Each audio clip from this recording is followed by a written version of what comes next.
আসসালামু আলাইকুম। আজকে আমরা অবজেক্ট ওরিয়েন্টেডের ক্লাস 6 এ এসেছি। তো ক্লাস 6 এ আমরা যে বিষয়টি নিয়ে আলোচনা করব সেটি হলো যে কিভাবে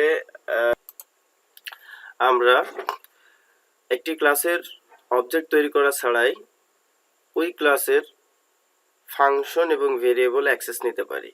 সেই বিষয়টি মূলত আজকের আলোচ্য বিষয়। সেটির মাধ্যম হচ্ছে স্ট্যাটিক।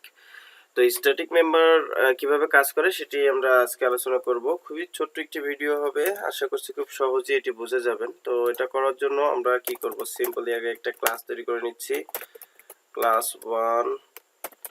তো ক্লাস 1 এর মধ্যে আমি একটা ভেরিয়েবল নিয়ে নিচ্ছি পাবলিক নেওয়ার পরে নিয়ে নিচ্ছি হচ্ছে নাম সমান সমান 100। ওকে, তো এটা নিয়ে নিলাম। আচ্ছা, প্রথমে আমরা এটা চেক করে নিই যে এটাকে আমাদের অ্যাক্সেস করতে হলে কি করতে হতো, আগে অবজেক্ট তৈরি করতে হতো, তাই না? তো আমি এখানে কি বলেছি, আমরা অবজেক্ট তৈরি করা ছাড়া এটা অ্যাক্সেস নিব। তো সেটি অ্যাক্সেস করার জন্য আমাদের যেটা করতে হয়, স্ট্যাটিক ভেরিয়েবলটাকে আমাদের কি করতে হবে, স্ট্যাটিক করতে হবে, রাইট? তো স্ট্যাটিক করার জন্য স্ট্যাটি, ওকে, স্ট্যাটিক করে নিলাম এটা। এখন এটার অবজেক্ট তৈরি করা ছাড়া এটা আমরা অ্যাক্সেস নিব। তো অ্যাক্সেস নেওয়ার জন্য আমাদের ক্লাস 1 ক্লাসের নাম লিখতে হবে, তারপর ক্লোন দিতে হবে। এটা লেখার একটা মেথড বা নিয়ম, আপনাকে ক্লাসের নাম লিখতে হবে, তারপরে ডাবল ক্লোন দিতে হবে। ডাবল ক্লোন দেওয়ার পরে কি করতে হবে, যেই ভেরিয়েবলটার আপনি অ্যাক্সেস নিতে চান, কোনটা, এটা। তো এখানে আপনাকে মাস্ট বি ভেরিয়েবলটা ডিক্লেয়ার করে দিতে হবে। এখন এখানে আর একটা জিনিস, এখানে আমি ইকো করে দিচ্ছি। এখন একটু ট্রাই করি, এই যে আসছে।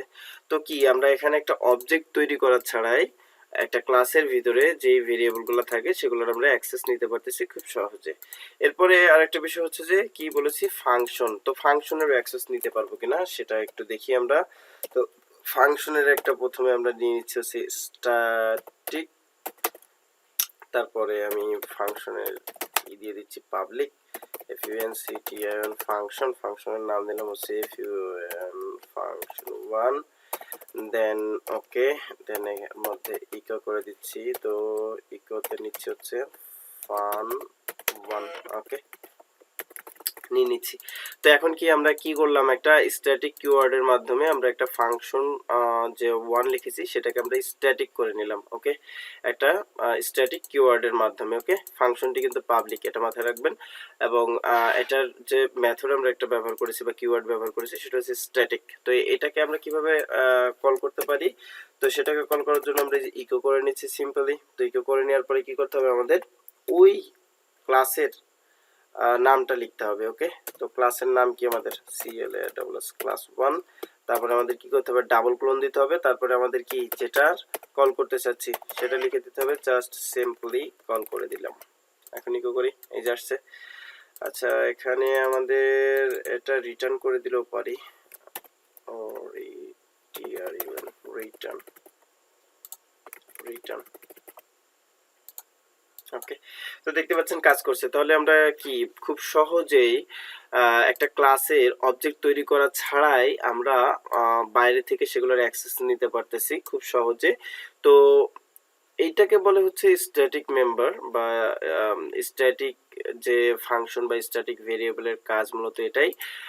আপনারা খুব সহজে দেখা যাচ্ছে যে ক্লাসের মধ্যে যদি আপনাদের কখনো এমন মনে হয় যে আমরা ক্লাসের অবজেক্ট তৈরি করব না, অবজেক্ট তৈরি করা ছাড়াই ওই ক্লাসের ভেরিয়েবল এবং ফাংশনগুলো আমরা খুব সহজে অ্যাক্সেস নিতে পারবো, সেই অ্যাক্সেস নেওয়ার মেথডটা মূলত এটা করার জন্য আপনাকে অবশ্যই কি করতে হবে, ওই ভেরিয়েবলের আগে আপনাকে স্ট্যাটিক কিওয়ার্ড ব্যবহার করতে হবে এবং ফাংশনের আগে অবশ্যই স্ট্যাটিক ব্যবহার করতে হবে।